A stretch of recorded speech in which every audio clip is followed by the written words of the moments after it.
പ്രിയപ്പെട്ടവരെ,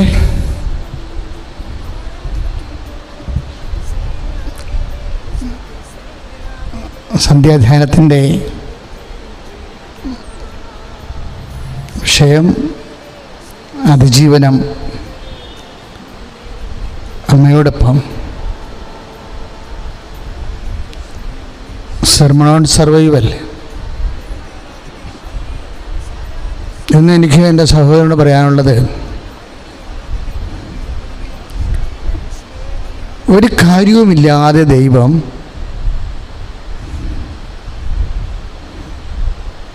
ചില സമയത്ത് ഒരു ബൾക്ക് എമൗണ്ട് ഓഫ് പ്രെയർ, പ്രാർത്ഥന, വലിയൊരു അളവ് പ്രാർത്ഥന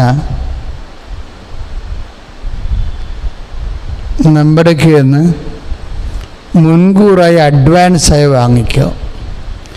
എപ്പോഴും ഒരു കാര്യം ശ്രദ്ധിക്കേണ്ടത്, അച്ഛൻ ഒരു ദിവസങ്ങളിൽ പ്രെയർ ഡാമേജിനെ കുറിച്ച് പറഞ്ഞു തരുന്നു. ഡാമേജ് പ്രെയർ എന്ന് വെച്ച് കഴിഞ്ഞാൽ പ്രെയറിൽ ഇപ്പോൾ ഗ്ലാസ് ഡാമേജ് എന്ന് പറയുമ്പോൾ ചിന്നൽ വീണതെന്ന് എൻ്റെ അർത്ഥം അല്ലേ? അതുപോലെ തന്നെയാണ് പ്രാർത്ഥനയിലും നമുക്ക് ചിന്നൽ വീണ പ്രാർത്ഥനകൾ, ഡാമേജ് പ്രെയർ ഉണ്ട്. അതുകൊണ്ട് തന്നെ നമ്മുടെ ലോകത്ത് അർപ്പിക്കപ്പെടുന്ന പകുതി മുക്കാൽ പ്രാർത്ഥനയും ഡാമേജാണ്. ഇപ്പം നമ്മളൊരു പ്രാർത്ഥിച്ചെന്ന് പറഞ്ഞൊരു കാര്യമില്ല. ഇപ്പം നമ്മളൊരു 10,000 ഗ്ലാസ് ഉണ്ടാക്കി 10,000 ഗ്ലാസ്സിൽ 8,000 ചിന്നിയതാണെങ്കിൽ ഉണ്ടാക്കി എന്ന് പറഞ്ഞ പോലെ കാര്യമുണ്ടോ? അതെല്ലാം പിന്നെ ഇടിച്ച് നോക്കി കളഞ്ഞിട്ട് രണ്ടാമത് ഉരുക്കി മോൾഡ് ചെയ്ത് പുതിയ ഗ്ലാസ് ഉണ്ടാക്കണം. ഇപ്പം damage prayer is always damage. എപ്പോഴും ചിന്തിക്കേണ്ട കാര്യമാണ്. എന്ന് വെച്ചാൽ പ്രെയറിൽ എങ്ങനെ ഡാമേജ് ഉണ്ടാകണമെന്ന് വെച്ച് കഴിഞ്ഞാൽ പ്രെയർ കണ്ടൻറ്റുകളുണ്ട്. ഇപ്പോൾ ഒരു പാല് അത് കൃത്യമായിട്ടുള്ള മോഡൽ ആയിട്ടുള്ള പാലാണെന്ന് പറയണമെങ്കിൽ ഗവൺമെൻറ് പറയും അതിൽ ഇത്ര ശതമാനം കാൽഷ്യം ഉണ്ടാകണം, ഇത്ര ശതമാനം പൊട്ടാസ്യം, ഫോസ്ഫേറ്റൊക്കെ ഉണ്ടാകണം, പിന്നെ വാട്ടർ കണ്ടൻ്റ് എല്ലാം പറയും. അപ്പോൾ ഇത്ര ഔൺസിൽ ഇത്രയും വേണമെന്ന് നിർബന്ധമുണ്ടത്. ഇപ്പം മിൽമയിലൊക്കെ പാലെടുക്കണത് അവിടെ കെമിക്കൽ ലാബിൽ അളന്നിട്ട് അങ്ങനെയാണ് അതിൻ്റെ കണക്ക് നിശ്ചയിച്ചിരിക്കുന്നത്. ഇതുപോലെ ഒരു പ്രെയറിൽ ഒരു പ്രാർത്ഥന ഡാമേജ് ആകാതിരിക്കാൻ വേണ്ടി അതിൻ്റെ മിനിമം കണ്ടൻറ്റുകളുണ്ട്. അതിലൊന്നാണ് ഒരു 20% വിശ്വാസം, ഒരു 25% പ്രത്യാശ, അതുപോലെ തന്നെ ഒരു 30% ദൈവസ്നേഹം, ബാക്കി ഒരു 10-20% സമർപ്പണം. സമർപ്പണം എന്ന് പറയുന്ന കാര്യം എപ്പോഴും ഒരു പ്രെയറിൽ, ഒരു പ്രാർത്ഥനയിൽ സമർപ്പണത്തിൻ്റെ ഒരു പ്രാർത്ഥന ദൈവത്തിരുസന്നിധിയിൽ സ്വീകാര്യമായ പ്രാർത്ഥനയാണോ അല്ലേ എന്നുള്ളത് അതിൻ്റെ പ്ലേസ്മെൻറ്റിൽ എന്തുമാത്രം സമർപ്പണത്തിന് പ്രൊവിഷൻ ഇട്ടിട്ടുണ്ടെന്ന് നോക്കിയിട്ടാണ്. അത് ഭയങ്കര സീരിയസ് വിഷയമാണ്. 50 ഭാഗം 50 ശരിക്കും പറഞ്ഞാൽ അതിൻ്റെ തോതെന്ന് പറയണത്. അപ്പോൾ ഒരു പ്രാർത്ഥന ഉത്തമ പ്രാർത്ഥന, സ്വീകാര്യമായ പ്രാർത്ഥന, ഡാമേജ് ഇല്ലാത്ത പ്രാർത്ഥന എന്ന് പറഞ്ഞാൽ ഒരു പ്രാർത്ഥനയിൽ സമർപ്പണത്തിന് എത്ര ശതമാനം ക്യാവിറ്റീസ്, അറകൾ, സ്പേസ്, ഫ്രീ ഫേസ് ഇട്ടിട്ടുണ്ട്. അതാണ് പ്രശ്നം. അതാണ് ഏറ്റവും വലിയ. ഇപ്പം നമ്മളുടെയൊക്കെ പ്രെയറിൽ വരുന്ന ഈ പ്രെയർ ഡാമേജ് ആകാൻ പ്രശ്നം എന്താണെന്നറിയാവോ? പ്രെയർ ഡാമേജ് ആകാൻ കാരണം ഇതിൽ ഒരു 5% പോലും സമർപ്പണത്തിൻ്റെ സ്പേസ് ഇട്ടിട്ടില്ല. സ്പേസ് ഇല്ലാതെ ഇപ്പോൾ കമ്പ്യൂട്ടറിൽ തന്നെ സ്പേസ് എന്ന് പറഞ്ഞ് നമ്മൾ അടിക്കത്തില്ലേ? ആ സ്പേസ് ഇല്ല എന്നുണ്ടെങ്കിൽ സിസ്റ്റം ഓപ്പൺ ചെയ്യത്തില്ല. അതിൻ്റെ പാസ്വേഡിലുള്ളതാണ് സ്പേസ്. ആ സ്പേസും കമ്പ്യൂട്ടറിൻ്റെ ലാംഗ്വേജാണ്, നമുക്കാണ് ലാംഗ്വേജ് അല്ലാതിരിക്കുന്നത്. ഇതുപോലെ തന്നെ പ്രാർത്ഥനയിലും ഒരു സ്പേസ് ഉണ്ട്. ഈ സ്പേസ് ഒരു ശൂന്യമായ സ്പേസാണ്. അവിടെ നമ്മൾക്കൊന്നും ചെയ്യാനില്ല. നമ്മൾ അവിടെ കയറി വല്ലതും ചെയ്ത് കഴിഞ്ഞാൽ പണിയാവും. കാര്യം നമ്മളിപ്പോൾ ഒരു മണി ഓർഡർ അയക്കുമ്പോഴും ഒരു ഗവൺമെൻറ്റിൽ ഒരു അഡ്മിഷന് വേണ്ടി പിന്നെ ഒരു ആപ്ലിക്കേഷൻ ഫോം ഫില്ല് ചെയ്യുമ്പോഴും താഴെ ഫോർ ഓഫീസ് യൂസ് ഉള്ളി എന്നും പറഞ്ഞുകൊണ്ട് ഒരു സ്പേസ് ഉണ്ട്. അത് നമ്മുടെ ഫീസ് അല്ലത്, നമ്മൾ കാശ് മുടക്കി മേടിച്ച ആപ്ലിക്കേഷൻ ഫോമൊക്കെ ആയിരിക്കും. പക്ഷേ ആ സ്പേസിൽ നമുക്കൊന്നും ചെയ്യാനില്ല. അത് വെരിഫിക്കേഷന് ശേഷം റിമാർക്സ് എഴുതേണ്ട സ്ഥലമാണത്. ഇതുപോലെ തന്നെ എല്ലാ ആപ്ലിക്കേഷൻസിലും, പ്രെയർ ഫോംസിലും, പ്രെയർ ആപ്ലിക്കേഷൻസിലും ഒരു ഫ്രീ സ്പേസ് ഉണ്ട്. ഈ സ്പേസ് എന്ന് പറയുന്നത് വളരെ സീരിയസ് ആണ്. ഈ സ്പേസ് നമുക്ക് ഫില്ല് ചെയ്താൽ ഡാമേജ് ആകും. അതേസമയം സ്പേസ് ഇല്ലാതെ വന്നാലും ഡാമേജ് ആകും. സ്പേസ് ഇല്ലാതെ വരാതിരിക്കാൻ വേണ്ടിയാണ് അവർ പറയുന്നത് നിങ്ങൾ ഓഫീസിൽ തന്നെ ഈ ഫോം കളക്ട് ചെയ്യണം. കാര്യം അല്ലെങ്കിൽ നമുക്ക് വേണമെങ്കിൽ DTP എടുക്കുകയോ അല്ലെങ്കിൽ നമുക്ക് തന്നെ ടൈപ്പ് ആ മാറ്റർ ഉണ്ടെങ്കിൽ നമുക്ക് ടൈപ്പ് എടുക്കാമല്ലോ. അപ്പം അതുകൊണ്ട് അവർ പറയും ഞങ്ങളുടെ നമ്പർ അനുസരിച്ച് ഞങ്ങൾ ഇത്ര നമ്പറാണ് അലോ ചെയ്തിരിക്കുന്നത്. 250 ആപ്ലിക്കൻ്റ്, ഞങ്ങൾക്കൊരു 200 പേരുണ്ട് മതി. 250 ആപ്ലിക്കേഷൻസ് കൊടുത്തിട്ടുണ്ട്. പക്ഷേ ഇത് ഓപ്പൺ കോൺഫോർഡ് ചെയ്താൽ ചിലപ്പോൾ 2500 ആപ്ലിക്കൻ്റ് വരും. അങ്ങനെ വരാതിരിക്കാൻ വേണ്ടിയാണ് അവർ ലിമിറ്റ് ചെയ്തിട്ട് നമ്പർ ഇട്ട് കൊടുക്കും. അപ്പോൾ അതൊരു ഓഫീസിൽ തന്നെ മേടിക്കണമെന്ന് പറയാതെ. ഇതുപോലെ തന്നെയാണ് പ്രെയറിന് ഒരു പ്രശ്നമുണ്ട്. പ്രാർത്ഥനയ്ക്ക് ഫ്രീ സ്പേസ് നമ്മുടെ പ്രാർത്ഥനയ്ക്ക് ഉണ്ടാവണം. ഇത് ദൈവ പൈതലാണെങ്കിൽ ഈ ഫ്രീ സ്പേസ് എന്തുമാത്രം കൂടുന്നുവോ അത്രയും നീ ദൈവ പൈതലായിട്ട് മാറും. പറഞ്ഞ് മനസ്സിലാകുന്നുണ്ടോ?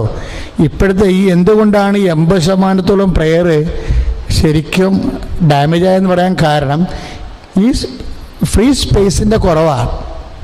പ്രെയറുണ്ട്, പക്ഷേ ഫ്രീ സ്പേസ് ഇല്ല. അപ്പോൾ നിങ്ങൾ ചോദിക്കും, അപ്പോൾ ഈ ഒരു ദൈവ പൈതൽ അല്ലെങ്കിൽ ഒരു ഇഫക്റ്റീവ് പ്രെയറിൻ്റെ തോതെന്ന് പറയണത് ഒരു 50% എങ്കിലും ഫ്രീ സ്പേസ് വേണം. അതൊരു കോമൺ ബിലീവറിൻ്റെനോടൊക്കെ ദൈവം പ്രതീക്ഷിക്കുന്നതാണ്. ഒരു പകുതിയെങ്കിലും ഫ്രീ സ്പേസ് വേണം. പിന്നെ കുറച്ചുകൂടി ഈ ദൈവമേന്നും പറഞ്ഞ് നടക്കുന്ന, ദൈവം മാത്രമേ എന്നും പറഞ്ഞ് നടക്കുന്ന കുറച്ച് ദൈവഭ്രാന്തന്മാരും ഭ്രാന്തികളുമുണ്ട്. പരിശുദ്ധ അമ്മയെ പോലെയുള്ള ആൾക്കാർ. എന്നുവെച്ചാൽ അവരെ സംബന്ധിച്ചിടത്തോളം അവർക്ക് വേറെ ഒരു പ്രശ്നവുമില്ല. they are ready, they are content to do the will of God. അതുകൊണ്ട് അവർക്ക് ഫ്രീ ഫേസിൻ്റെ പ്രശ്നമില്ല. അതുകൊണ്ട് അമ്മയെ സംബന്ധിച്ചിടത്തോളം അമ്മ പറയും, അപ്പ എന്തുമാത്രം ഫ്രീ ഫേസ് വേണമെന്ന് ചോദിക്കുമ്പോൾ പറയും, അപ്പ എനിക്കങ്ങനെ എനിക്ക് പ്രത്യേകിച്ചൊന്നുമില്ല, അത് മൊത്തമായാലും കുഴപ്പമില്ലെന്ന് പറയും. Free space. അവിടെയാണ് ലോകത്തെ ഞെട്ടിച്ച് കളയണത്. അവിടെയാണ് മേരി ആകണത്. അവിടെയാണ് മേരി മദർ ഓഫ് ഗോഡ് ആകണത്. അപ്പോൾ അതെനിക്ക് പ്രശ്നമില്ല.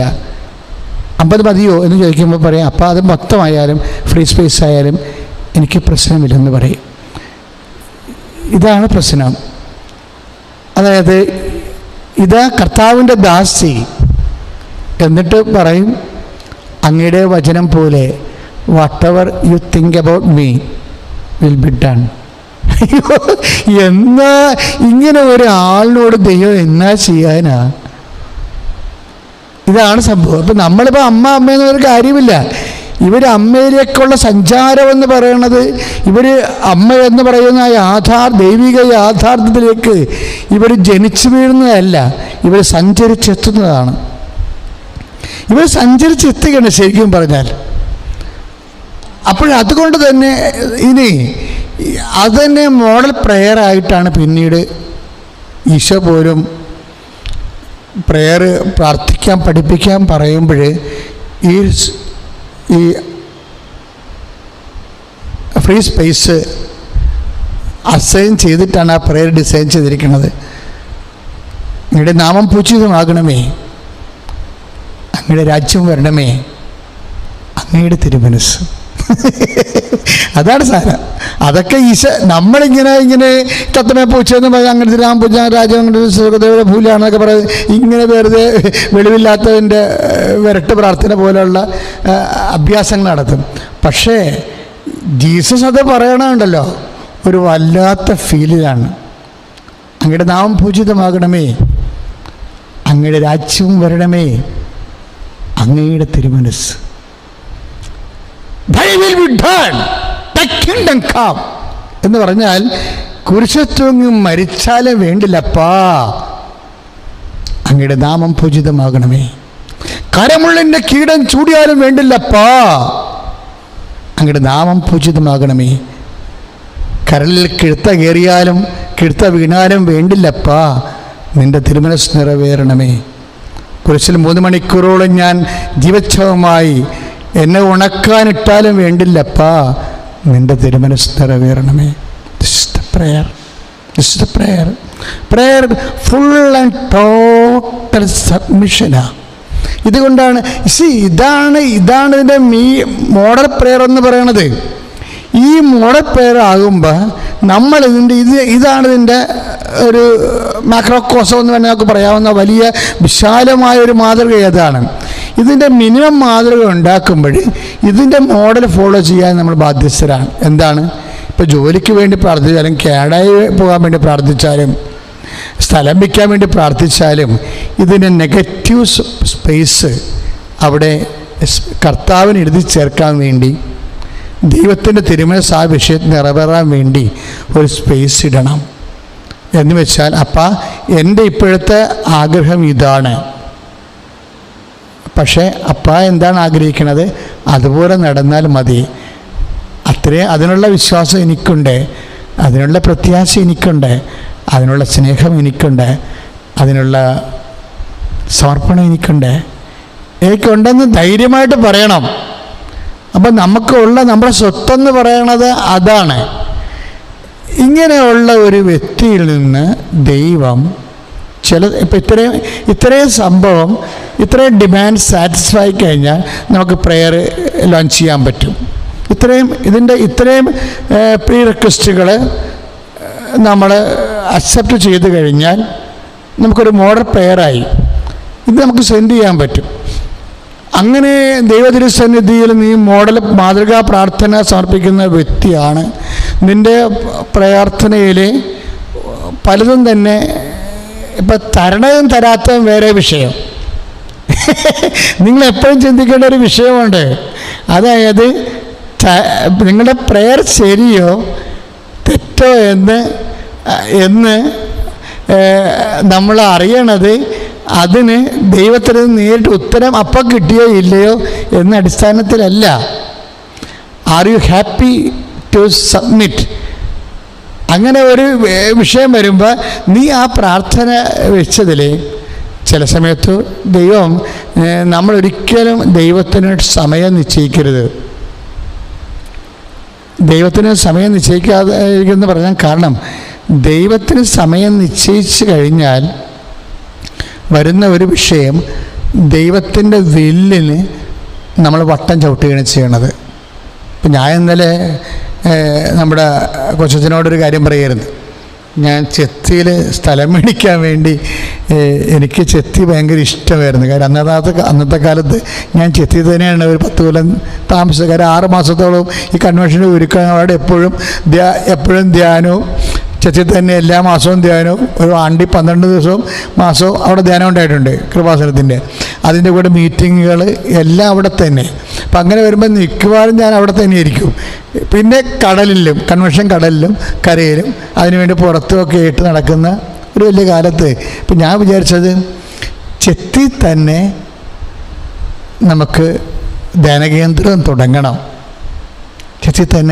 അപ്പോൾ അതിന് ഞാൻ ആദ്യം ചെയ്തതെന്ന് വെച്ച് കഴിഞ്ഞാൽ, തുമ്പോളിലാണ് ഞാൻ ഇരുന്ന് അവസാനം അന്നത്തെ കാലത്ത് ഞാൻ അറ്റത്ത് മാതാവിൻ്റെ പള്ളിയാണ് തുമ്പോളിലുള്ളത്. പിന്നെ എനിക്ക് അടുപ്പമുള്ള സെൻറ്റ് സെബാസ്റ്റ്യനാണ് ആർത്തങ്കൽ. അപ്പോൾ ഇവിടെ രണ്ടുപേരുടെ ഇടക്ക് വരണമെന്ന് അപ്പോൾ അത് ചെത്തിയാണത്. അപ്പോൾ അതിനുവേണ്ടി ചെയ്ത പരിപാടി വെച്ച് കഴിഞ്ഞാൽ, ഞാനും തങ്കച്ചനും പീറ്ററും കൂടി ഞങ്ങളുടെ ആദ്യകാല പ്രവർത്തകർ ഞങ്ങൾ തുമ്പോളിയിൽ നിന്ന് ദേവമാലയം ചൊല്ലി നടന്ന് അർത്തിങ്ക വരെ നടന്നു. ശരിക്കും പറഞ്ഞാൽ 91 അതാണ് ശരിക്കും പറഞ്ഞാൽ ആദ്യത്തെ ജവമാല റാലി എന്ന് വേണേൽ പറയാവുന്നതാണ്. ഞങ്ങൾ 3 പേരും കൂടെ നടത്തിയതാണ്. പിന്നെയാണ് ഇന്ന് 30,000 1.25 ലക്ഷമൊക്കെ ആൾക്കാർ വരണത്. ലക്ഷ്യം അപ്പോഴും അർത്ഥത്തിലോട്ട് തന്നെ പോയത്. അപ്പം ഞങ്ങൾ മാതാവിനോട് ചോദിച്ചത് ഞങ്ങൾക്ക് ഒരു 5 സെൻറ്റ് സ്ഥലം, അത്രേ ചോദിച്ചുള്ളൂ. 5 സെൻറ്റ് സ്ഥലം, അല്ലെങ്കിൽ കൂടിപ്പോയാൽ 10 സെൻറ്റ് സ്ഥലം. അത്രയും മേടിക്കാനുള്ള കാശ് അവിടെ ഇല്ല.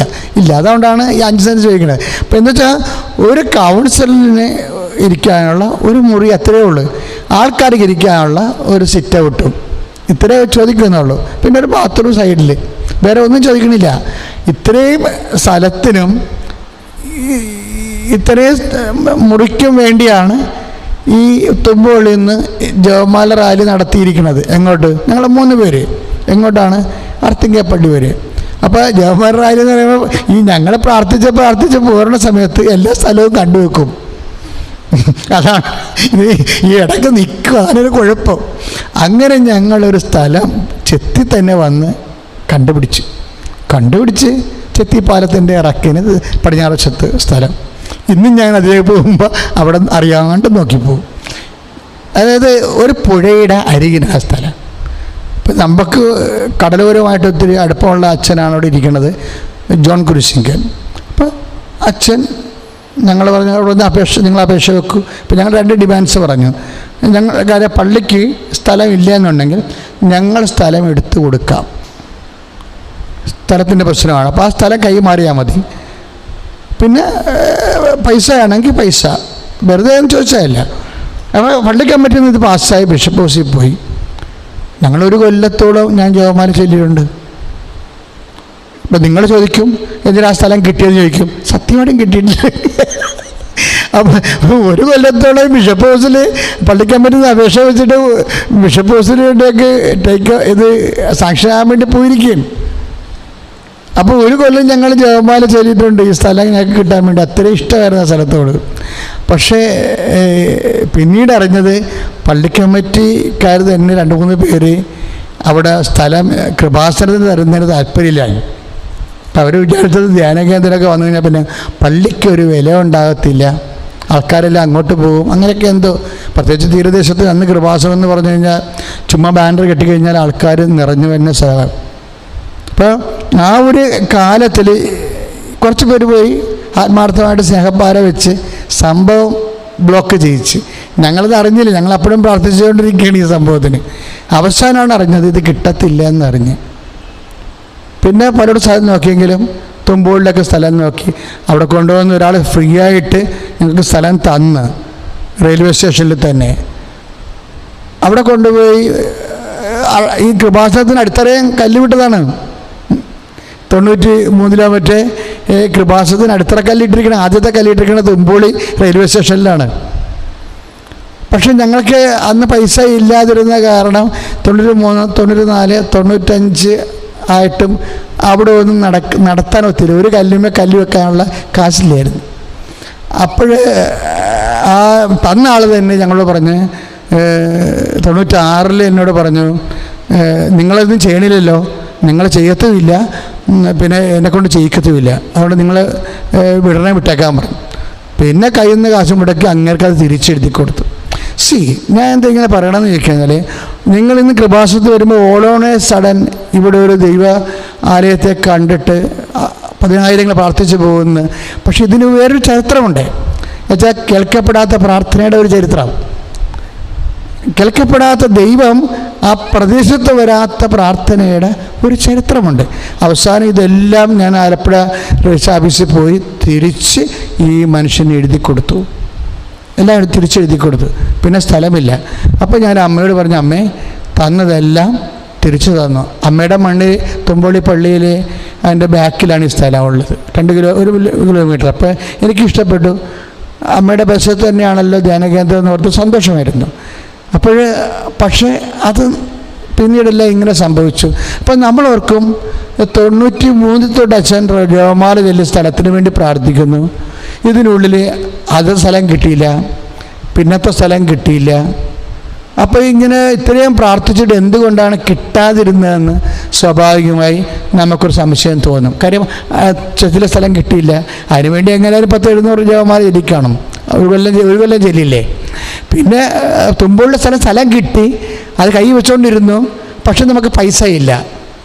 പൈസ അമ്മ തരാഞ്ഞിട്ട് തന്നെയാണെന്ന് എൻ്റെ അഭിപ്രായം. എന്താ കാര്യം വെച്ച് കഴിഞ്ഞാൽ തന്നിരുന്നെങ്കിൽ ഞാൻ അവിടെ ചെയ്തു പോയേനം. അപ്പം അമ്മയുടെ സ്ഥലം അതല്ല. അപ്പം നമ്മൾക്ക് ചില സമയത്ത് പൈസ തരാത്തപ്പോഴും സ്ഥലം തരാത്തപ്പോഴും നമ്മൾ പ്രാർത്ഥിക്കുന്നത് നമ്മുടെ കണ്ണുമുമ്പിൽ ന്യായമാണെന്ന് കണ്ടാലും, എന്നിട്ട് ദൈവം എന്തുകൊണ്ടാണ് തരാഞ്ഞതെന്ന് ചോദിച്ചുകൊണ്ട് ദൈവത്തോട് പരിഭവപ്പെടരുത്. ആ കൂട്ടന് ശരിക്കും പണ്ടേ അറിയാമായിരുന്നു ദൈവത്തോട് ഒരക്ഷരം ആവശ്യമില്ലാതെ നമ്മൾ സംസാരിക്കരുത്. അതെപ്പോഴും നമ്മൾ ശ്രദ്ധിക്കണം. പ്രത്യേകിച്ച് നെഗറ്റീവ്സ് ഒന്നും സംസാരിക്കരുത്. ഇന്നലെ ഞാൻ അത് പറഞ്ഞുകൊണ്ട് ഞാൻ ഇന്ന് പറയണില്ല. ഭയങ്കര സീരിയസ് വിഷയമാണത്. കാര്യം അങ്ങനെ ഞാൻ ഒരിക്കലും ഇങ്ങനെ എന്തെങ്കിലും സംഭവിക്കുമ്പോൾ ഞാൻ ഇൻറ്റിമേഷൻ കൊടുക്കും. അമ്മേ such and such things are happen so, ഇങ്ങനെ കുറച്ച് കാര്യങ്ങൾ നടന്നിട്ടുണ്ടെന്ന് പറയും. അപ്പോഴും ഞാനിങ്ങനെ 750 ജോമാരാ ചെത്തിയതാണല്ലോ, തുമ്പൊളി സ്ഥലത്തിന് 4 കൊല്ലം പ്രാർത്ഥിച്ചിട്ടും ഒരു കല്ലുമ്മ കല്ലെടുത്ത് വെക്കാൻ പറ്റിയില്ലല്ലോ, അങ്ങനെയൊക്കെ ഉള്ളൊരു പരാതി ഒന്നും ഞാൻ പറഞ്ഞില്ല. നിങ്ങളുടെ ഒരു കുഴപ്പം, ഞാനൊരു ഉടമ്പടി കൂടിയതാണല്ലോ, 2ാമത്തെ ഉടമ്പടി ഓൺലൈൻ ചെയ്തതാണല്ലോ, എന്നിട്ട് എൻ്റെ മകളെ കെട്ടിച്ചില്ലല്ലോ, എന്നിട്ട് പ്രാർത്ഥിക്കാത്ത നാട്ടുകാരെ അവരുടെ മക്കളെ കെട്ടിക്കൊണ്ട് പോയല്ലോ, പിന്നെ ഞാൻ എൻ്റെ ഉടമ്പടി ചെയ്തതിന് എന്ത് മെച്ചം? ഇങ്ങനെയൊക്കെ ഉള്ള ഈ കൊച്ചു എന്താണ് ഡാമേജ് വർത്തമാനങ്ങൾ. അതായത് ഒരു കാര്യം വ്യക്തമാണ് സഹോദരങ്ങളെ, നിങ്ങൾ വചനപ്രഘോഷണം എന്ന് പറയുമ്പോൾ നിങ്ങൾ കേൾക്കണമെന്ന് പറഞ്ഞ കാര്യം എന്തിനാണെന്നറിയാവോ? ഈ വചനം എടുത്തു വെച്ചിട്ടുണ്ട്. ഭയങ്കര കഥ പറയാനില്ല, ഒരു വചനത്തിലുള്ള ദൈവത്തിൻ്റെ മനസ്സാണ്. അത് ആട്രിബ്യൂട്ട് ചെയ്യുമ്പോഴും അതിന് കുറച്ച് കാര്യങ്ങൾ നമുക്ക് അറിയേണ്ടി വരും. ദൈവത്തിൻ്റെ മനസ്സ്, ഇതെങ്ങനെയാണ് എൻ്റെ വർക്കൗട്ട് ചെയ്യണത്, ഈ വിഷയത്തെക്കുറിച്ച് ദൈവത്തിൻ്റെ നിലപാടെന്താണ്, ഇതിൻ്റെ ദൈവരാജ്യത്തിൻ്റെ കണ്ടൻറ് എന്താണ്, അതിന് നീ എന്തുമാത്രം ഒരുങ്ങേണ്ടത്, ഇങ്ങനെയൊക്കെ സംഭവിച്ചാലും നിനക്ക് ഇതിൻ്റെ പ്രശ്നം വെച്ചാൽ നമ്മളൊന്നും ദൈവത്തിനെ പറയത്തില്ലായിരിക്കും, പക്ഷെ നമുക്ക് ഫീൽ ചെയ്താലും മതി, നെഗറ്റീവായി പോകും. അപ്പോൾ നമ്മൾ ദൈവത്തിനോടൊന്നും പറയത്തില്ല. കാര്യം അത് പറയണത് ശരിയല്ല എന്ന് ഓർത്തുകൊണ്ട് നമ്മൾ പറയത്തില്ല. പക്ഷെ എന്നാലും ദൈവമേ നീ എന്നോട് ഇങ്ങനെ ചെയ്തല്ല എന്ന് ഒന്ന് ഫീൽ ചെയ്താൽ പോയി. കാര്യം ദൈവത്തിൻ്റെ ഒരു പ്രശ്നത്തിൽ പറയണത് ഞാൻ ഇന്നലെ പറഞ്ഞതാണ്, 139 സങ്കീർത്തനമാണ്. നീ കിടക്കണത് ഞാൻ അറിയുന്നുണ്ട്, നീ ഇരിക്കണത്, നീ ഉറങ്ങണത്, ചെരിയണത്, എല്ലാ പരിപാടികളും ഏറ്റവും വലിയ ഗതികേടെന്ന് പറയുന്നത് 139 സങ്കീർത്തനത്തിൽ ഒരു സാധനം എഴുതി വെച്ചിട്ടുണ്ട്, പരിശുദ്ധാത്മാവ്. ഒരു ചിന്ത നിൻ്റെ ഉള്ളിൽ വന്നാൽ അതിന് മുമ്പ് ഞാൻ അറിയുമെന്ന്. ഇപ്പം വെറുതെ വടി കൊടുത്ത് അടിമടിക്കേണ്ട ഒരു കഥയുമില്ല. അതായത് നീ പറഞ്ഞില്ലേ പോലും നെഗറ്റീവായിട്ട് ഒരിക്കലും നീ ചിന്തിച്ചാൽ മതി. അതുകൊണ്ടാണ് അമ്മ ഞാൻ പറഞ്ഞ പോലെ മൗനം പാലിക്കണത്. നെഗറ്റീവ് ടൈംസിലെല്ലാം അമ്മ മൗനം പാലിക്കും, ഒന്നും ചിന്തിക്കത്തില്ല. ചിന്തിച്ച എന്താണെന്ന് ബൈബിൾ പറയും. അവൾ അതിനെക്കുറിച്ച് ചിന്തിച്ച് ഹൃദയത്തിൽ സംഗ്രഹിച്ചു എന്ന് പറയുന്നത്, ഹൃദയത്തിലിരിക്കുന്നത് ആരാണ്? ദൈവമാണ്. അപ്പം ദൈവത്തിന് കൊടുത്ത് അപ്പായ്ക്ക് സമർപ്പിച്ചെന്നായി പറയണ സംഭവം. ഭയങ്കര പോളിഷ്ഡായിട്ട് പറഞ്ഞു വെച്ചിരിക്കണമെന്നേ ഉള്ളൂ. ഹൃദയത്തിലുള്ളത് ദൈവമാണ് സങ്കീർത്തനം പറയുന്നുണ്ട്.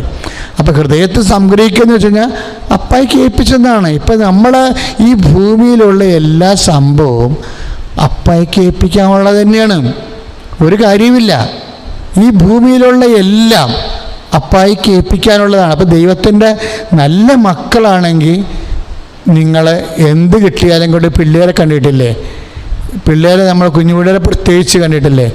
എന്ത് കിട്ടിയാലും കൊണ്ടുവന്ന് അപ്പാടെ കൈ കൊടുക്കും, അല്ലെങ്കിൽ അമ്മാണെന്നുണ്ടെങ്കിൽ അമ്മയുടെ കൈ കൊടുക്കും.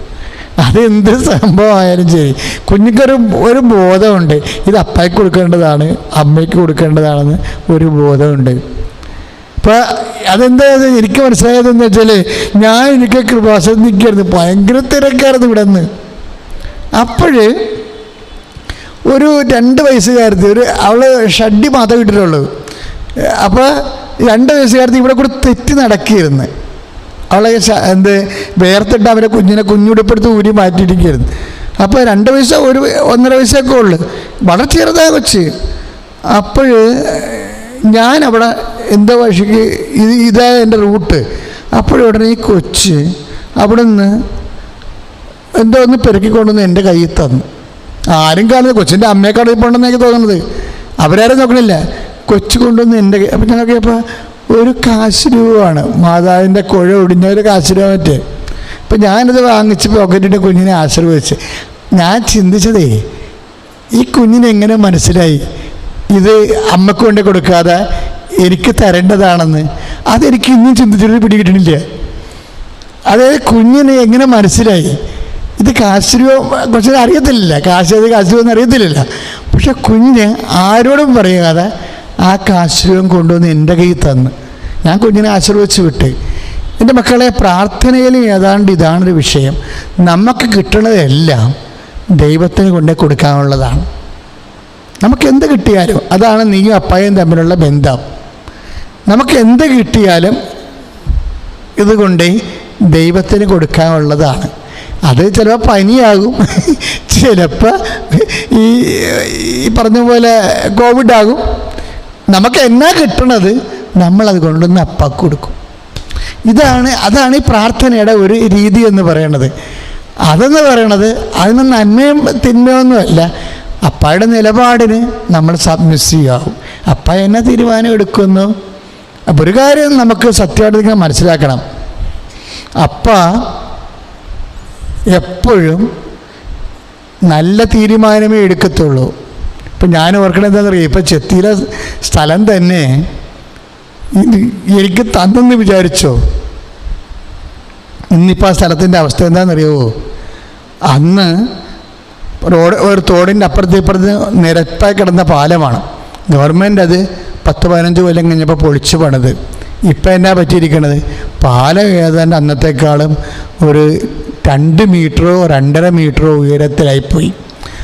അതുപോലെ തന്നെ അപ്രോച്ച് റോഡും എന്ന് പറയുമ്പോൾ ഇനി ആ സ്ഥലം എനിക്ക് കിട്ടിയിരുന്നെങ്കിൽ ഞാൻ ഈ അപ്രോച്ച് റോഡിൻ്റെ ഒപ്പം എന്ന് വെച്ച് കഴിഞ്ഞാൽ 2.5 മീറ്റർ ഉയരത്തിൽ 40 സെൻറ്റിൽ പൂഴിയടിക്കണം, എന്നാൽ മാത്രമേ ഇതിനൊപ്പം വരാത്തുള്ളൂ. പക്ഷെ അന്ന് ഈ സ്ഥലം കിട്ടുന്ന സമയത്താണെങ്കിൽ 15 കൊല്ലം കഴിഞ്ഞാണ് ഈ റോഡ് ഉയർന്നത്. പക്ഷേ കിട്ടുന്ന സമയത്ത് നമ്മൾ മിക്കവാറും കെട്ടിടം വെച്ച് പോകും 5 കൊല്ലത്തിനുള്ളിൽ. അങ്ങനെ വെച്ചാൽ പിന്നെ ഏണി വെച്ചതിലായിട്ട് ഇറങ്ങാൻ പറ്റത്തുള്ളൂ. അത് കാരണം നമ്മൾക്ക് ഒന്നും ചെയ്യാൻ നമ്മൾ അകപ്പെട്ടു പോയേണം.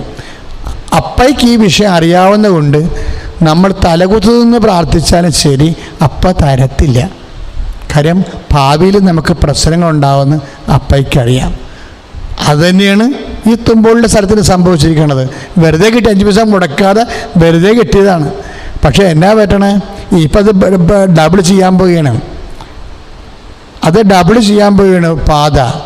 അങ്ങനെ വരുമ്പോൾ പിന്നെയും 30 മീറ്റർ ഇത് നിർജ്ജീവമായി പോകും റെയിൽവേയുടെ. ഒരു കാലത്ത് ഒന്നും നടക്കാത്തതിൽ എപ്പോഴും ഹോണടിയും പ്രശ്നങ്ങളും മാത്രമായിരിക്കും അവിടെ നടക്കാൻ പോകുന്നത്. എപ്പോഴും ജനങ്ങളൊന്ന് ഇറങ്ങുകയും തിരക്കുമൊക്കെ ഇരിക്കും. അപ്പോൾ ഇങ്ങനെ ഇതെല്ലാം കൊണ്ടും ഈ സാരി നമുക്ക് വെറുതെ തന്നിട്ട് പോലും തിരിച്ചു കൊടുക്കാൻ പറഞ്ഞു. ഞാൻ തിരിച്ചു കൊടുത്ത് 2 ആഴ്ചക്കുള്ളിൽ ഇവിടെ ഒരു സന്യാസി പാപം താമസിക്കുന്നുണ്ടായിരുന്നു.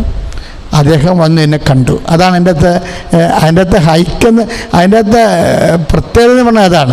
ഞാൻ തിരിച്ചെഴുതി കൊടുത്ത് പിന്നെ എന്ത് ചെയ്യും അമ്മ എന്താ എന്നറിയാൻ പാടില്ല നിൽക്കുന്ന സമയത്താണ് ഇവിടുന്ന് ഒരു സന്യാസി പാപ്പൻ തയ്ക്കുമെന്ന് എന്നെ കണ്ടപ്പോൾ, അച്ഛാ എനിക്ക് ഒരു സ്ഥലമുണ്ട്, കുറച്ച് അച്ഛൻ വിലക്കെടുക്കണം, കുറച്ച് ഞാൻ അച്ഛന് ശുശ്രൂഷ ചെയ്യാൻ വേണ്ടി തരാമെന്ന് പറഞ്ഞു.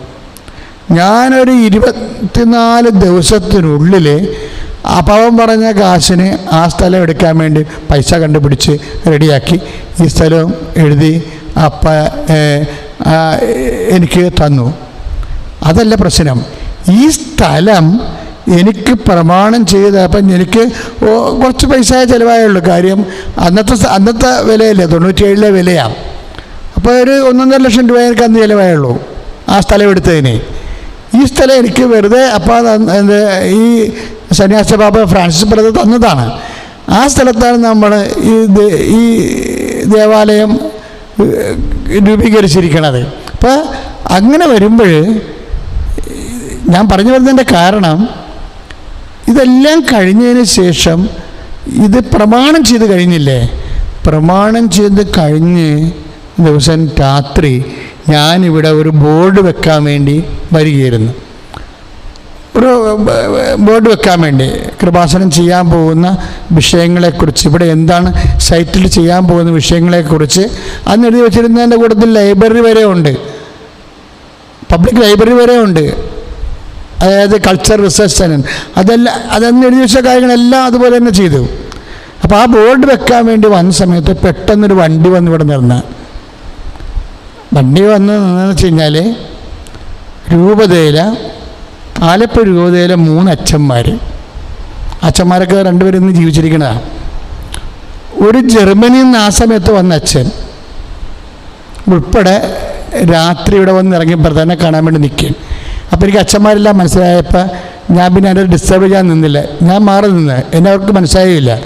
ഇതെല്ലാം കഴിഞ്ഞ് അവർ തിരിച്ചു പോയപ്പോൾ ഞാൻ ബ്രദറിൻ്റെ അടുത്ത് വന്നു, ബ്രദറെ നമ്മുടെ അച്ഛന്മാരെന്താ വന്നു ചോദിച്ചപ്പോൾ പറഞ്ഞ്, അച്ഛാ 6 ലക്ഷം രൂപയും കൊണ്ട് വന്നതാ ഈ സ്ഥലം എടുക്കാൻ വേണ്ടിയെന്ന്. അപ്പം അതിൻ്റെ അകത്ത് ഉണ്ടായിരുന്നത് ബോണി ചാരങ്കാട്ടിലച്ഛൻ, പിന്നെ അലോഷ്യസ് ആലിങ്കലച്ഛൻ, തീഡോറച്ഛൻ, ജർമ്മനിൽ, ഇങ്ങനെ കുറേ അച്ഛന്മാരുണ്ടായിരുന്നു. അപ്പോൾ ബ്രദർ എന്നോട് പറഞ്ഞു, അച്ഛാ ഇവർ രൂപ തന്ന് ഈ സ്ഥലം എടുക്കാൻ വേണ്ടി വന്നതാണ്. അപ്പോൾ ഞാൻ ഓർക്കായിരുന്നേ, അന്ന് 3 മണിക്കായിരുന്നു രജിസ്ട്രേഷൻ. വെറും ഒരു 3.5 മണിക്കൂർ വ്യത്യാസത്തിലാണ് ഈ സ്ഥലം അമ്മ കൃപാസനത്തിന് തന്നത്. നമ്മളെപ്പോഴും ചിന്തിക്കേണ്ട ഒരു വിഷയം എന്ന് പറയുന്നത്, എനിക്ക് ഇന്ന് ഞാൻ പറയാം, എൻ്റെ പ്രയർ ഡാമേജ് അല്ലെന്ന് പറയാൻ കാര്യം, ഇത്ര കണ്ട് തുമ്പോളിലെ സ്ഥലം തിരിച്ചു പോയിട്ടും ചെത്തിയിലെ സ്ഥലം തിരിച്ചു പോയിട്ടും ഞാൻ ദൈവത്തോടൊന്നും പറഞ്ഞില്ലല്ലോ. അതിനുവേണ്ടിയൊക്കെ ഞാൻ എത്രയോ ആയിരങ്ങളെ ജപമാല ചൊല്ലിയിട്ടുണ്ട്. എന്നിട്ട് ഒരു സ്വർഗസ്ഥനായ പിതാവിൻ്റെ പരിഭവം പോലും ഞാൻ ആരോടും പറഞ്ഞു, ദൈവത്തോട് പറഞ്ഞില്ല. അപ്പോൾ എന്താ പ്രശ്നം വെച്ച് കഴിഞ്ഞാൽ, ഈ ഒരു സ്ഥലം ഇവിടെ എനിക്കുണ്ടായിരുന്ന ഏറ്റവും വലിയ ഗുണമെന്ന് പറയണത്, ഈ സ്ഥലത്ത് ഒരു പക്ഷേ കേരളത്തിൽ ആദ്യമായിട്ടും പരിശുദ്ധ കുർബാന ഉള്ളടക്കം ചെയ്ത ഒരു ചാപ്പലുള്ള സ്ഥലമായിരുന്നു ഇത്. എനിക്കറിയത്തില്ലായിരുന്നു. അപ്പം ഞാൻ അന്നത്തെ കാലത്ത് രൂപതയിൽ വികാരിയ ശുശ്രൂഷ ചെയ്യുമ്പോൾ കാനൻ നിയമം അനുസരിച്ചാണെങ്കിൽ ഇവിടെ ധ്യാനകേന്ദ്രം ചെയ്താൽ എനിക്ക് പരിശുദ്ധ കുർബാന വെക്കാൻ പറ്റത്തില്ല. കാര്യം വെച്ച് കഴിഞ്ഞാൽ കനോനിക്കലായിട്ട് ഒരു ബിഷപ്പ് അപ്പോയിൻ്റ് ചെയ്ത സ്ഥിരം വൈദികനുള്ള ആലയത്തിൽ മാത്രമേ ദൈവകുർബാന വെക്കാൻ പറ്റത്തുള്ളൂ. ഇത് അമ്മയ്ക്ക് നല്ല ശരിക്കറിയാൻ വരുന്നത്. ഞാൻ ചെത്തിയിലോ അതുപോലെ തന്നെ തുമ്പോളിലൊക്കെ സ്ഥലം വാങ്ങിച്ചെങ്കിൽ എനിക്ക് പരിശുദ്ധ കുർബാന വെക്കാൻ പറ്റത്തില്ല. കാര്യം എനിക്ക് അവിടെ അപ്പോയിൻമെൻ്റ് ഇല്ല. ഞാൻ എൻ്റെ ഇടവകയിരിക്കുകയാണ്, പ്രോഗ്രാമിനെ അവിടെ പോകത്തുള്ളൂ. അങ്ങനെ പ്രോഗ്രാമിന് കയറി ചെല്ലുന്ന സ്ഥലത്ത് ദിവ്യകുർബാന സ്ഥിരമായിട്ട് വെക്കാൻ പറ്റത്തില്ല. ഇതൊരു ഭയങ്കര സീരിയസ് വിഷയമായിരുന്നു. എന്നോട് മുൻസിഞ്ഞോർ വൈസ്ബുക്ക് തമ്പ്രക്കലാണ് ഇതിനെക്കുറിച്ച് പറഞ്ഞത്. നിങ്ങൾക്ക് കോൾ അടിച്ചല്ലോ, ഇങ്ങനെ ഒരു നിയമമുണ്ടല്ലോ, അപ്പോൾ കുർബാന അവിടെ ഓൾറെഡി ഉണ്ടല്ലോ. അപ്പോഴാണ് ഞാൻ അമ്മയെന്ന് വിളിച്ചത്. എന്താ കാര്യം എന്ന് വെച്ച് കഴിഞ്ഞാൽ, നമ്മൾ പ്രാർത്ഥിക്കുമ്പോൾ നമ്മുടെ പ്രാർത്ഥനയ്ക്ക് പ്രഥമ ദൃഷ്ടിയ സംഭവിക്കുന്ന ചില നെഗറ്റീവായിട്ട് സൈഡ് വെച്ചുകൊണ്ട് ദൈവത്തിനോടൊന്നും മിണ്ടരുത്. അമ്മയാണത് എന്നെ പഠിപ്പിച്ചത്. അവളെ ഹൃദയത്തിൽ സംഗ്രഹിച്ച് മൗനമായിരുന്നെന്ന്. ഞാൻ മൗനമായിരുന്നതുകൊണ്ട് എന്താണ്, എനിക്ക് തരാവുന്ന ദൈവത്തിന് ഈ കേരളത്തിൽ എനിക്ക് തരാവുന്ന ഏറ്റവും മാതൃകയുള്ള സ്ഥലമെടുത്ത് ദൈവം തന്നെ എനിക്ക് തന്ന്. മറ്റു മനുഷ്യരോട് നമ്മൾ വാങ്ങിച്ചത് തിരിച്ചു കൊടുക്കാൻ പറഞ്ഞു, എല്ലാ സാധനവും. പക്ഷേ എൻ്റെ മക്കളെ, എനിക്ക് നിങ്ങളെ ദൈവത്തെ വിശ്വാസത്തിലെടുക്കണം. നിങ്ങളുടെ പ്രയർ ഡാമേജ് ആക്കരുത്. ജപമാല 10 അല്ല 100 അല്ല 1000 ചൊല്ലിയാലും ഒരു ജപമാലക്ക് പോലും നിങ്ങൾ ബാർഗൈൻ ചെയ്യരുത്. അപ്പം അപ്പായെ എനിക്കറിയാം. കാര്യം അപ്പായെ അറിയാവുന്നവരാണ് നമ്മളെ പ്രാർത്ഥന പഠിപ്പിച്ചത്. സുഖസ്ഥനായ ഞങ്ങളുടെ പിതാവേ എന്ന് പറഞ്ഞ പ്രാർത്ഥന പഠിപ്പിച്ചത് കുടിവെള്ളത്തിൽ പോലും വ്യക്തമായിട്ട് അപ്പായെ അറിഞ്ഞ ആളാണ് നമുക്ക് വേണ്ടി ആ പ്രാർത്ഥന തന്നത്.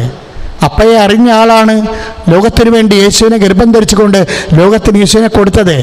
അവർ രണ്ടുപേരും പ്രാർത്ഥനയുടെ മാതൃകയായി നമ്മുടെ മുമ്പിൽ നിൽക്കുമ്പോൾ നമ്മൾക്ക് എത്ര പ്രാർത്ഥന കൂടിയാലും ആ കൂടിയ ഓരോ പ്രാർത്ഥനയ്ക്കും ഇരട്ടിയായിട്ട് ദൈവം നിന്നെ എപ്പോഴായാലും അനുഗ്രഹിച്ചേ പറ്റൂ.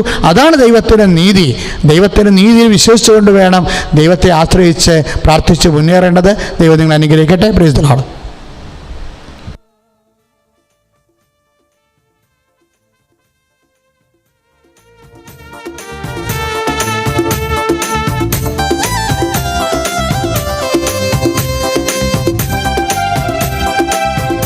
പരിശുദ്ധ പരമ ദിവ്യകാരുണ്യ ഈശോയ്ക്ക് എന്നേരവും ആരാധനയും സ്തുതിയും പുകഴ്ചയും ഉണ്ടായിരിക്കട്ടെ. പരിശുദ്ധ പരമ ദിവ്യകാരുണ്യ ഈശോയ്ക്ക് എന്നേരവും ആരാധനയും സ്തുതിയും പുകഴ്ചയും ഉണ്ടായിരിക്കട്ടെ. പരിശുദ്ധ പരമ ദിവ്യകാരുണ്യ ഈശോയ്ക്ക് എന്നേരവും ആരാധനയും സ്തുതിയും പുകഴ്ചയും ഉണ്ടായിരിക്കട്ടെ.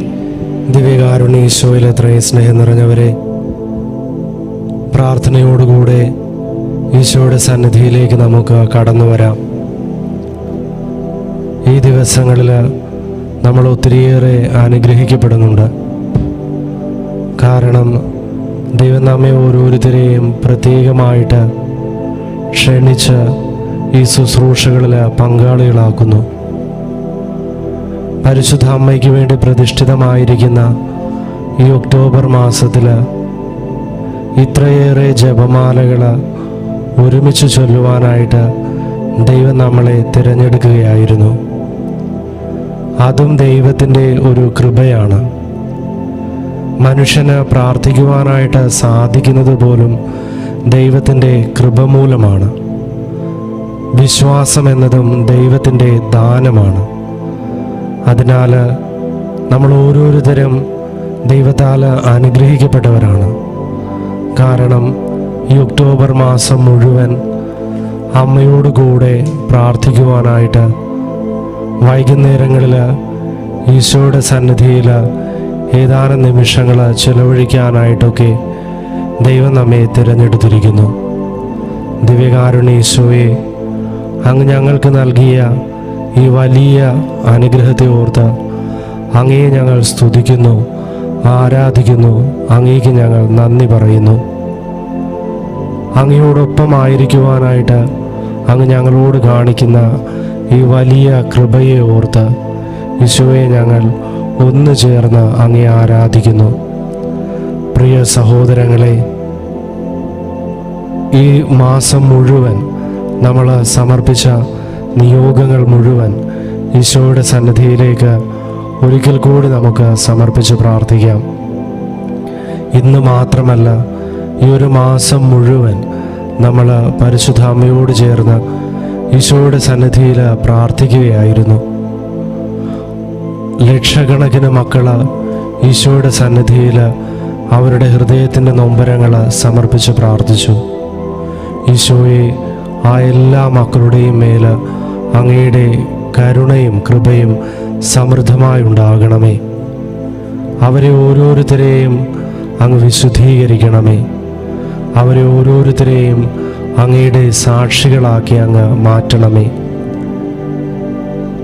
കൃപാസനത്തിലേക്ക് കടന്നു വന്ന് ഉടമ്പടിയെടുത്ത് പ്രാർത്ഥിച്ച അനേകായിരങ്ങൾ ഇക്കാലയളവിൽ ഓൺലൈനിൽ ഉടമ്പടിയെടുത്ത് പ്രാർത്ഥിക്കുന്നവർ, ലൈറ്റ് എ ക്യാൻഡിൽ പ്രയർ റിക്വസ്റ്റിലൂടെ തങ്ങളുടെ നിയോഗങ്ങൾ സമർപ്പിച്ചവർ, ഇന്നേ വരെ സമർപ്പിച്ച സഹോദരങ്ങൾ, അതോടൊപ്പം തന്നെ ഇന്നേ വരെ ഈ ശുശ്രൂഷകളിൽ പങ്കെടുത്തുകൊണ്ട് ഫേസ്ബുക്കിലൂടെയും യൂട്യൂബിലൂടെയും തത്സമയം തങ്ങളുടെ നിയോഗങ്ങൾ സമർപ്പിച്ചവർ, ഇന്നേ വരെ ഗ്ലോബൽ ഗൂഗിൾ റോസറി മീറ്റിൽ കടന്നു വന്ന് നേരിട്ട് തങ്ങളുടെ നിയോഗങ്ങൾ സമർപ്പിച്ചവർ, ഈശോയെ, എല്ലാ സഹോദരങ്ങളെയും, അതോടൊപ്പം തന്നെ ഓരോ ദിവസവും അനേകായിരങ്ങളാണ് ഫോൺ വഴി കൃപാസനത്തിൽ പ്രാർത്ഥനാ സഹായം തേടുന്നവർ. ഇന്നേ വരെ പ്രാർത്ഥനാ സഹായം തേടിയ എല്ലാ സഹോദരങ്ങളെയും ഈശോയെ അങ്ങയുടെ കരങ്ങളിൽ ഞങ്ങൾ സമർപ്പിച്ച് പ്രാർത്ഥിക്കുന്നു. ആ എല്ലാ മക്കളെയും അങ്ങ് ഏറ്റെടുക്കണമേ. അവരുടെ ജീവിതത്തിൽ അങ്ങ് ചൊരിഞ്ഞ അനുഗ്രഹങ്ങളെ ഓർത്ത് അങ്ങയെ ഞങ്ങൾ സ്തുതിക്കുന്നു. അനേകായിരങ്ങളാണ് ഇക്കാലയളവിലും അവരുടെ ജീവിതത്തിൽ ദൈവം നൽകിയ അനുഭവങ്ങൾക്ക് സാക്ഷ്യം പറഞ്ഞത്. ആ സാക്ഷ്യങ്ങളെ ഓർത്ത് അങ്ങ് അവരുടെ ജീവിതത്തിൽ ചൊരിഞ്ഞ അനുഗ്രഹങ്ങളെ ഓർത്ത് ഈശോയെ ഞങ്ങൾ അങ്ങയെ സ്തുതിക്കുകയും ആരാധിക്കുകയും നന്ദി പറയുകയും ചെയ്യുന്നു. ദിവ്യകാരുണ്യനാഥ, എല്ലാ മക്കളെയും ഓർത്ത് അങ്ങയെ ഞങ്ങൾ ആരാധിക്കുന്നു. ഇന്നേ ദിനവും ഒത്തിരിയേറെ മക്കൾ ഗ്ലോബൽ ഗൂഗിൾ റോസറി മീറ്റിൽ വന്ന് തങ്ങളുടെ പ്രാർത്ഥനാ സഹായങ്ങൾ സമർപ്പിക്കുകയുണ്ടായി. അതിൽ ഏതാനും ചിലവരെ നമ്മൾ പ്രത്യേകമായിട്ട് എടുത്ത് പ്രാർത്ഥിക്കുകയാണ്.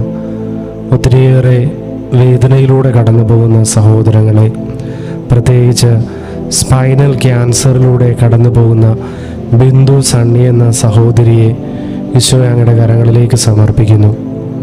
ആ കുടുംബത്തിൽ സമാധാനം നിറയുവാൻ, ആ സഹോദരിക്ക് പൂർണ്ണമായിട്ടുള്ള സൗഖ്യം ലഭിക്കുവാനായിട്ട് ഈശോയെ പ്രത്യേകമായിട്ട് തൃക്കൺ പാർക്കണമേ. 6 വർഷത്തോളമായിട്ട് IT ഫീൽഡിൽ നൈറ്റ് ഷിഫ്റ്റ് മാത്രം ജോലി ചെയ്തു വരുന്ന സുബിൻ എന്ന സഹോദരനെ ഈശോ അങ്ങയുടെ കരങ്ങളിലേക്ക് സമർപ്പിക്കുന്നു. ആ മകൻ്റെ ആ ജോലി സമയ ക്രമീകരണം അങ്ങൊന്ന് പുനഃക്രമീകരിക്കണമേ. പകല് ജോലി ചെയ്യുവാനായിട്ടുള്ള കൃപയങ്ങ് ആ മകന് നൽകണമേ. 6 വർഷത്തോളം ജോലി ചെയ്തിട്ടും സാലറി ലഭിക്കാത്ത ലളിത എന്ന സഹോദരിയെ, വിവാഹം കഴിഞ്ഞിട്ട് 5 വർഷമായിട്ടും മക്കളില്ലാത്ത ഈ സഹോദരിയെ ഈശോയെ അങ്ങയുടെ കരങ്ങളിൽ സമർപ്പിക്കുന്നു. CA പരീക്ഷ 8 വർഷത്തോളമായിട്ട് എഴുതിയിട്ടും ഫൈനൽ ക്ലിയർ ചെയ്യുവാനായിട്ട് സാധിക്കാത്ത ജ്യോതിസ് എന്ന സഹോദരൻ ഈശോയെ അങ്ങയുടെ കരങ്ങളിൽ സമർപ്പിച്ച് പ്രാർത്ഥിക്കുന്നു. ഗർഭാവസ്ഥയിലായിരിക്കുന്ന ലിൻസിയെയും ഗർഭസ്ഥ ശിശുവിനെയും ഈശോനാഥ അങ്ങ് പ്രത്യേകമായിട്ട് തൃക്കൺ പാർക്കണമേ. ട്രാവൽ ബാൻ മൂലം നാട്ടിലേക്ക് വരുവാനായിട്ട് സാധിക്കാതിരിക്കുന്ന വർഗീസ് തോമസ് എന്ന സഹോദരനെ ഈശോയെ അനുഗ്രഹിക്കണമേ. ബിസിനസ്സിലെ കടബാധ്യതകൾ പൂർണ്ണമായും മാറി നാട്ടിൽ വന്ന് സ്വസ്ഥമായി ജീവിക്കുവാനുള്ള കൃപ ഈശോയെ നൽകാൻ പാർക്കണമേ. ആ കുടുംബം ഒത്തിരിയേറെ ക്ലേശങ്ങളിലൂടെ കടന്നു പോകുന്നുണ്ട്. നാഥ പൂർണ്ണമായ സൗഖ്യം നൽകുകയും ആ മകനെ പൂർണ്ണമായ ആരോഗ്യത്തോടെ കുടുംബജീവിതത്തിലേക്ക് അങ്ങ് നയിക്കുകയും ചെയ്യണമേ. പ്രിയ സഹോദരങ്ങളെ, ഏതാനും നിമിഷങ്ങൾ മൗനമായി ഈശോയുടെ സന്നിധിയിലിരുന്ന് നമ്മുടെ ഓരോരുത്തരുടെയും വ്യക്തിപരമായ നിയോഗങ്ങൾ സമർപ്പിച്ച് പ്രാർത്ഥിക്കാം. അതോടൊപ്പം തന്നെ മറ്റുള്ളവർക്ക് വേണ്ടി കൂടി, നിങ്ങൾക്കറിയാവുന്ന മറ്റുള്ളവർക്ക് വേണ്ടി കൂടി മാധ്യസ്ഥം വഹിച്ച് പ്രാർത്ഥിക്കുവാനായിട്ട് പ്രത്യേകം ശ്രദ്ധിക്കുക. ഈശോയുടെ സന്നിധിയിൽ ആയിരിക്കുവാനായിട്ട് ദൈവം നമ്മെ ഓരോരുത്തരെയും തിരഞ്ഞെടുത്തു. അതിന് നന്ദി പറഞ്ഞുകൊണ്ട് ഈശോയെ നോക്കി ഏതാനും നിമിഷങ്ങൾ നമുക്ക് മൗനമായി ആയിരിക്കാം.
സഹോദരങ്ങളെ, ഈശോയുടെ സന്നിധിയിലായിരിക്കുമ്പോൾ നമുക്ക് വചനം ധ്യാനിക്കാം. ഇന്ന് നമ്മൾ ധ്യാനിക്കുന്ന തിരുവചനം റൂത്തിൻ്റെ പുസ്തകം 1-ാം അധ്യായം 16-ാമത്തെ തിരുവചനമാണ്.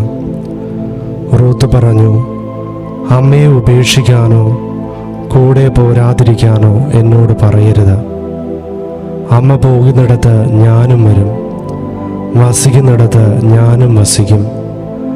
അമ്മയുടെ ചാർച്ചക്കാർ എൻ്റെ ചാർച്ചക്കാരും അമ്മയുടെ ദൈവം എൻ്റെ ദൈവവുമായിരിക്കും.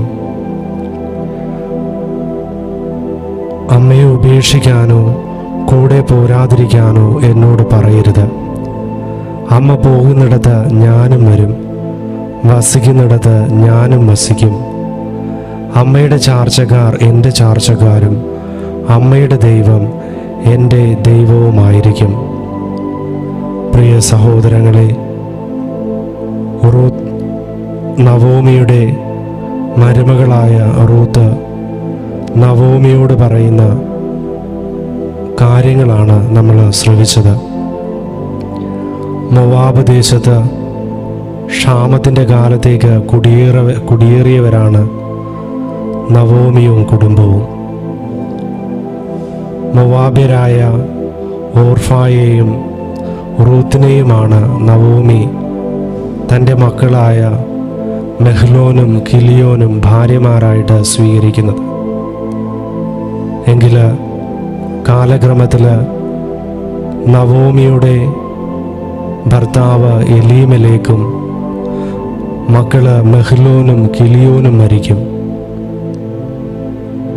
പിന്നീട് യൂദാദേശത്ത് ക്ഷാമം മാറിയെന്നും ധാന്യങ്ങൾ വിളയാൻ തുടങ്ങിയെന്നും അറിയുമ്പോൾ നവോമി മരുമക്കളുമായിട്ട് അങ്ങോട്ട് പോകുവാനായിട്ട് ഒരുങ്ങുകയാണ്. ആ സമയത്ത് നവോമി അവരോട് പറയും, നിങ്ങൾ എൻ്റെ കൂടെ വരണ്ട, നിങ്ങൾ നിങ്ങളുടെ പിതൃഭവനങ്ങളിലേക്ക് പോവുക. മരുമകൾ രണ്ടുപേരും ആദ്യം സമ്മതിക്കുന്നില്ല. പക്ഷേ നവോമിയുടെ നിർബന്ധത്തിന് വഴങ്ങി ഓർഫ തിരികെ പോകും. പക്ഷേ റൂത്താകട്ടെ അമ്മയോട് പറയുന്ന വചനഭാഗമാണ് നമ്മൾ ശ്രവിച്ചത്. നിന്റെ ചാർച്ചക്കാര് എൻ്റെ ചാർച്ചക്കാരായിരിക്കും, നിന്റെ ദൈവം എൻ്റെ ദൈവവുമായിരിക്കും. നീ പോകുന്നിടത്തൊക്കെ ഞാൻ വരും, നിന്നെ വിട്ടു പോകാൻ എന്നോട് പറയരുത്. നമ്മൾ ഈ ദിനങ്ങളിൽ പരിശുദ്ധ അമ്മയോട് ചേർന്ന് പ്രാർത്ഥിക്കുകയാണ്. പരിശുദ്ധ അമ്മയോട് ചേർന്ന് നിൽക്കുവാനായിട്ട്, പരിശുദ്ധ അമ്മയെ വിട്ടുപോകാതിരിക്കുവാനായിട്ടുള്ള വലിയ കൃപയ്ക്കായിട്ട് നമുക്ക് പ്രാർത്ഥിക്കാം. നവോമിയുടെ 2 മക്കളും മരിക്കുമ്പോൾ ഇവർ വിധവകളായി പോകുന്നുണ്ട്. അതുകൊണ്ടാണ് തന്നെ വിട്ടു പോകുവാനായിട്ട്, പിതൃഭവനങ്ങളിലേക്ക് പോകുവാനായിട്ട് നവോമി ഇവരോട് ആവശ്യപ്പെടുന്നതും. പക്ഷേ റൂത്താകട്ടെ നവോമിയോട് അപേക്ഷിച്ചുകൊണ്ട് നവോമിയോടൊപ്പം യൂദാദേശത്തേക്ക് പോവുകയാണ്. പിന്നീട് റൂത്തിൻ്റെ ജീവിതത്തിൽ വരുന്ന അനുഗ്രഹങ്ങളുടെ ദിനങ്ങളാണ്. നവോമി മടങ്ങി ചെല്ലുമ്പോൾ നവോമിയെ കണ്ട് നവോമിയുടെ പരിചയക്കാരൊക്കെ സന്തോഷത്തോടെ വരുമ്പോൾ നവോമി പറയുന്നുണ്ട്, ദൈവം എന്നോട് ക്രൂരമായിട്ടാണ് പെരുമാറിയത്. എന്നെ ഇനി നവോമി എന്നല്ല വിളിക്കേണ്ടത്, മാറ എന്നാണ് എന്നെ വിളിക്കേണ്ടത്. കാരണം അത്രമാത്രം ക്രൂരമായി ദൈവം എന്നോട് പെരുമാറി. എൻ്റെ ഭർത്താവ് മരിച്ചു, എൻ്റെ മക്കൾ 2 പേരും മരിച്ചു, എനിക്കുണ്ടായിരുന്നതെല്ലാം നഷ്ടപ്പെട്ടു. പിന്നീട് ബോവാസിൻ്റെ തോട്ടത്തിൽ ജോലി ചെയ്യുവാനായിട്ട് റൂത്ത് പോകുന്നുണ്ട്. റൂത്തിൻ്റെ പുസ്തകം തീരുമ്പോൾ നമ്മൾ കാണുക, റൂത്തിന് പേരസ് എന്ന് പറയുന്ന മകൻ ജനിക്കും. ദാവീദ് ഈ ഭവനത്തിൽ നിന്ന് ജനിക്കുന്നത് നമുക്ക് കാണുവാനായിട്ട് സാധിക്കും. പ്രിയ സഹോദരങ്ങളെ, ദൈവം നമ്മളുടെ ഓരോരുത്തരുടെയും ജീവിതത്തിൽ ക്രൂരമായിട്ട് പെരുമാറുന്നതായിട്ട് നമുക്ക് തോന്നാം. അതുകൊണ്ടാണ് നവോമി പറയുക, ദൈവം എന്നോട് കഠിനമായിട്ടും ക്രൂരമായിട്ടുമാണ് പെരുമാറിയത്. ഇനി എനിക്ക് തലമുറ ഉണ്ടാവുകയില്ല, എനിക്കിനി മക്കളില്ല, എനിക്കിനി കുഞ്ഞുമക്കളില്ല, എൻ്റെ തലമുറ അവസാനിക്കുവാനായിട്ടൊക്കെ പോകുന്നു. അതൊക്കെ നവോമിയുടെ ഉള്ളിൻ്റെ ഉള്ളിൽ ഉണ്ടായിരുന്നിരിക്കണം. മാർഗമില്ലാത്ത അവസ്ഥ. പക്ഷേ ദൈവം വീണ്ടും ആ വിജാതീയ സ്ത്രീയായ മൊവാബിയായ റൂത്തിലൂടെ ദൈവം ദാവീദിന് ജന്മം നൽകുവാൻ തക്ക വിധത്തിൽ ഈ 2 സഹോദരിമാരെയും ദൈവം വഴി നടത്തുന്നുണ്ട്. ജീവിതത്തിൽ എത്ര തന്നെ കഠിനമായിട്ട്, മാറ എന്ന പദത്തിൻ്റെ അർത്ഥമെന്ന് പറയുന്നത് കയ്പെന്നാണ്. കയ്പ് നിറഞ്ഞ അവസ്ഥയിലൂടെയാണ് കടന്നു പോകുന്നതെങ്കിലും ദൈവത്തോട് നമ്മൾ ചേർന്ന് നിൽക്കുമ്പോൾ, ദൈവത്തെ വിട്ടുപിരിയാതെ ദൈവം പോകുന്നിടത്തൊക്കെ ഞാൻ വരും, ദൈവം എൻ്റെ ദൈവമാണ് എന്ന് പറഞ്ഞ് ഒട്ടിച്ചേർന്ന് നിൽക്കുമ്പോൾ ദൈവം നമ്മെ മുന്നോട്ട് നയിക്കുക തന്നെ ചെയ്യും. നമ്മൾ അനുഗ്രഹിക്കപ്പെടുമെന്ന് മാത്രമല്ല, നമ്മൾ ഒരു അനുഗ്രഹമായി തീരുക തന്നെ ചെയ്യും. അബ്രഹാത്തോട് പറയുന്നത്, ദൈവം പറയുന്നത്, നീ ഒരു അനുഗ്രഹമായിരിക്കും. നീ അനുഗ്രഹിക്കപ്പെടും എന്നല്ല, നീ ഒരു അനുഗ്രഹമായിരിക്കും.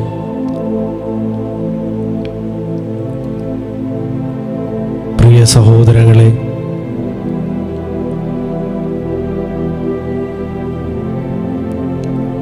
ഈശോയുടെ സന്നിധിയിൽ ആയിരിക്കുമ്പോൾ പരിശുദ്ധ അമ്മയോട് ചേർന്ന്, ഈശോയോട് ചേർന്ന് നമുക്ക് ജീവിതത്തിൽ മുന്നോട്ട് പോകാം.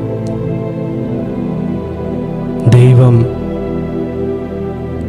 എത്ര തന്നെ കഠിനമായിട്ടുള്ള വഴികളിലൂടെ നമ്മളെ നടത്തിയാലും ദൈവത്തെ വിട്ടുപിരിയാതെ ദൈവത്തോട് ചേർന്ന് നിൽക്കുമ്പോൾ, ഒട്ടിച്ചേർന്ന് നിൽക്കുമ്പോൾ ദൈവം നമ്മെ തീർച്ചയായിട്ടും അനുഗ്രഹിക്കുക തന്നെ ചെയ്യും. ദിവ്യകാരുണ്യ ഈശോയെ, ഈ എല്ലാ സഹോദരങ്ങളെയും ഈ നിമിഷം അങ്ങയുടെ മുൻപിലായിരിക്കുന്ന എല്ലാവരെയും അങ്ങയുടെ കരങ്ങളിൽ സമർപ്പിച്ച് ഞങ്ങൾ പ്രാർത്ഥിക്കുന്നു. അവരുടെ കയ്പ് നിറഞ്ഞ അനുഭവങ്ങളെ അങ്ങ് മധുരിക്കുന്നതാക്കി മാറ്റണമേ, സന്തോഷം പകരുന്നതാക്കി മാറ്റണമേ. അവരുടെ ജീവിതങ്ങളിൽ അങ്ങയുടെ ഇടപെടൽ പ്രഘോഷിക്കുവാൻ തക്ക വിധത്തിൽ അങ്ങയുടെ സാക്ഷികളാക്കി അങ്ങ് അവരെ മാറ്റണമേ. ദിവ്യകാരുണ്യനാഥ, അവരുടെ ജീവിതത്തിലെ എല്ലാ കയ്പുകളും കുറവുകളും അങ്ങ് ഏറ്റെടുത്തുകൊണ്ട് മധുരവും സന്തോഷവും സമാധാനവും എല്ലാം നൽകി അവരെ ഓരോരുത്തരെയും അങ്ങ് സാക്ഷികളാക്കി മാറ്റണമേ. പ്രിയ സഹോദരങ്ങളെ, ദിവ്യകാരുണ്യ ഈശോയെ നമുക്ക് ഒന്നുകൂടി ആരാധിക്കാം. പരിശുദ്ധ പരമ ദിവ്യകാരുണ്യ ഈശോയ്ക്ക് എന്നേരവും ആരാധനയും സ്തുതിയും പുകഴ്ചയും ഉണ്ടായിരിക്കട്ടെ. പരിശുദ്ധ പരമ ദിവ്യകാരുണ്യ ഈശോയ്ക്ക് എന്നേരവും ആരാധനയും സ്തുതിയും പുകഴ്ചയും ഉണ്ടായിരിക്കട്ടെ. പരിശുദ്ധ പരമ ദിവ്യകാരുണ്യ ഈശോയ്ക്ക് എന്നേരവും ആരാധനയും സ്തുതിയും പുകഴ്ചയും ഉണ്ടായിരിക്കട്ടെ. ഈശോയുടെ ആശീർവാദം നമുക്ക് സ്വീകരിക്കാം. ഈശോയുടെ സന്നിധിയിൽ മുട്ടിന്മേൽ നിൽക്കാം.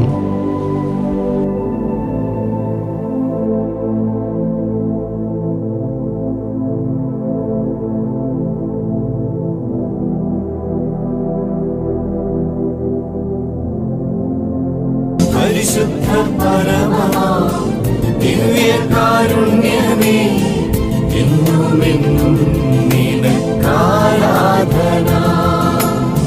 പരിശുദ്ധ പരമമാ ദിവ്യകാരുണ്യമേ, എന്നുമെന്നും നിനക്കാരാധന. പരിശുദ്ധ പരമമാ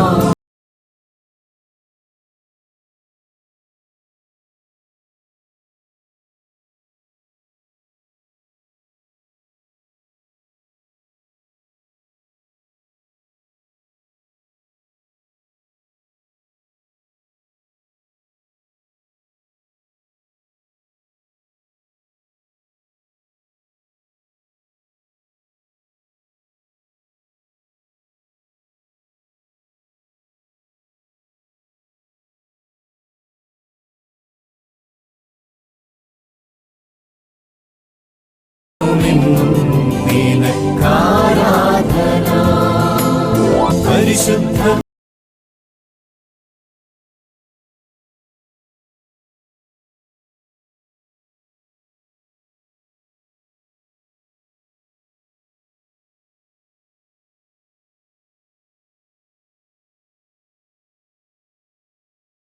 നീ